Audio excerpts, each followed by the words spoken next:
dengan NIM 230200074176. Di sini saya akan mempresentasikan tugas berbicara dengan judul yaitu Konflik Palestina dan Israel, Nasib Pendidikan Anak-anak Palestina. Oke, slide selanjutnya. Di sini terdapat abstrak dengan kalimat yaitu artikel ini dibuat dengan tujuan untuk memberitahukan kepada masyarakat dengan pembaca mengenai konflik antara Palestina dan Israel dengan mencakup pendidikan anak-anak, nasib pendidikan anak-anak Palestina yang kita ketahui sekarang ini terjadi huru-hara di negara tersebut. Dengan teknik metode, dengan teknik deskriptif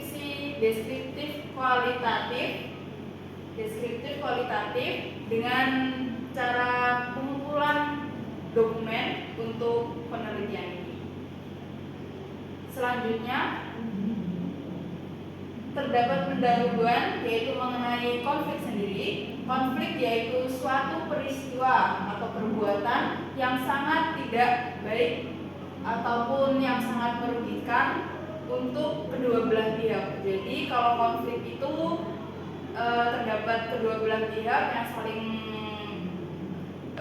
konflik, dan peristiwa konflik ini akan sangat merugikan untuk kedua belah pihak, baik secara material, nyawa, ataupun harta. Lalu konflik ini membuat kacau semua keadaan yang ada di semua bidang, termasuk dalam pendidikan anak-anak pada warga Palestina sendiri. Selanjutnya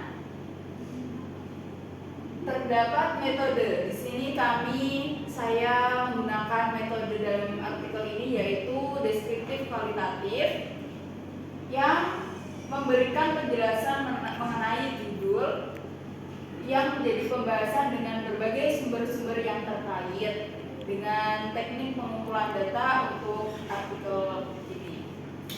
Lalu slide selanjutnya ada hasil yang tertera pada artikel ini, yaitu yang pertama adalah perang terus terjadi. Perang terus terjadi, jadi hingga saat ini perang antara warga Israel dan warga Palestina terus berlangsung dan sangat disayangkan karena di sini pihak Palestina mengalami kekurangan kekuatan, mengalami kekurangan sumber daya dengan pasukan sekutu yang terdapat beberapa dukungan dari warga pusat yaitu Eropa dan Inggris ya, Amerika. Jadi itu semuanya mendukung warga Israel, dan sedangkan warga Palestina sendiri itu kurang dukungan. Jadi itulah kenapa warga Palestina masih susah untuk mendapatkan kemerdekaannya untuk mengambil wilayah kekuasaannya. Lalu yang kedua, poin kedua adalah anak-anak Palestina harus belajar dengan menggunakan tenda agar terhindar dari panas tanpa kursi dan juga meja. Jadi sekarang pendidikan di Palestina sangat disayangkan karena anak-anak Palestina tidak dapat belajar dengan tenang di sana, tidak dapat belajar di sekolahan, di dalam gedung atau di dalam ruangan, dikarenakan mereka setiap saat itu terwanti-wanti gitu ya, terwaspada jika ada bom yang datang di sekolah mereka, di tempat mereka. Jadi maka dari itu tidak ada ruangan untuk tempat belajar mengajar. Maka dari itu mereka hanya menggunakan tenda agar bisa terhindar dari panasnya matahari. Lalu yang poin ketiga ada mayoritas negara PBB mendukung dan mengakui kemerdekaan Palestina. Bersyukurnya hingga saat ini mayoritas negara yang mengikuti PBB, salah satunya ada Indonesia, itu mendukung kemerdekaan Palestina. Yang dimana mereka berharap bahwa Palestina ini segera untuk mencapai mencapai kemerdekaannya dengan tanah mereka yang sekarang ini mereka tinggali itu menjadi tanah kekuasaan mereka kembali. Selanjutnya poin keempat ada pada tahun 1974 Indonesia mengakui PLO.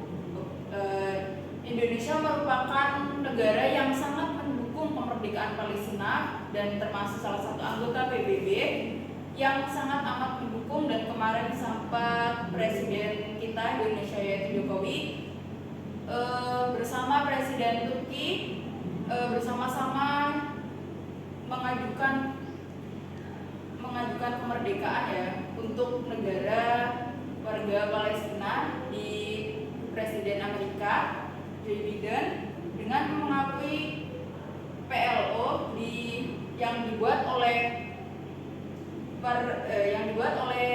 Presiden Turki sendiri, Presiden Palestina itu sendiri. Lalu poin terakhir yaitu poin kelima adalah Indonesia membangun sebuah rumah sakit terletak di Gaza Utara. Jadi Indonesia telah mendukung terhadap warga Palestina dengan membangun sebuah rumah sakit yang berada di Gaza Utara. Itu apresiasi dari Indonesia untuk mendukung, untuk menyuarakan suaranya, mengapresiasikan kepada warga Palestina dengan membantu warga Palestina dalam keadaan perang. Jadi sukarelawan terdapat di rumah sakit tersebut untuk menolong saudara kita di Palestina ketika terdampak suatu bom, mungkin sakit, itu bisa menampung di rumah sakit Indonesia. Selesai. Jadi slide selanjutnya pembahasan di sini yang pertama adalah daerah yang berada di Timur Tengah sangat terkenal sekali dengan kekayaan minyak bumi. Jadi daerah-daerah atau negara yang ada di Timur Tengah itu sangat kaya akan minyak bumi ya. Contohnya seperti Arab Saudi, dan mereka pun juga mendukung untuk kemerdekaan Palestina, dan terutama pada pendidikan, pada program pendidikan anak-anak Palestina yang sekarang lagi terhambat proses pendidikannya. Lalu poin kedua adalah sangat sering terjadi sebuah konflik antara Palestina dan Yahudi. Dari zaman dahulu hingga zaman sekarang, warga Palestina tetap ingin menjaga Baitul Maqdis, masjid umat Islam yang sangat suci di negara Palestina itu sendiri. Dan negara Palestina dikenal dengan sebutan kota suci dan diakui oleh seluruh dunia. Maka dari itu, kenapa warga Palestina itu memegang teguh dan menjaga tanah tersebut agar kembali lagi ke tanahnya mereka dan tidak bisa untuk direbut oleh umat-umat Israel, warga Israel. Dan poin ketiga, ada 4 program WZO. Yang pertama adalah melakukan promosi mengikuti kesesuaian tentang penjajahan Palestina. Jadi program ini sangat efektif untuk mendukung sebuah wujud untuk mendukung kemerdekaan Palestina. Yang pertama dengan melakukan promosi, jadi ikut menyuarakan berbagai pendapat, berbagai suara-suara yang terdapat di negara Palestina dengan menyuarakan kemerdekaan untuk warga Palestina. Lalu yang kedua ada mewujudkan organisasi dan kerjasama dengan seluruh tentara Yahudi. Lalu yang kedua adalah mewujudkan segala sesuatu organisasi yang terdapat oleh warga Palestina untuk kemerdekaannya dengan seluruh tentara Yahudi. Lalu yang ketiga ada menguatkan dan meningkatkan kesadaran dan sentimen kebangsaan Yahudi.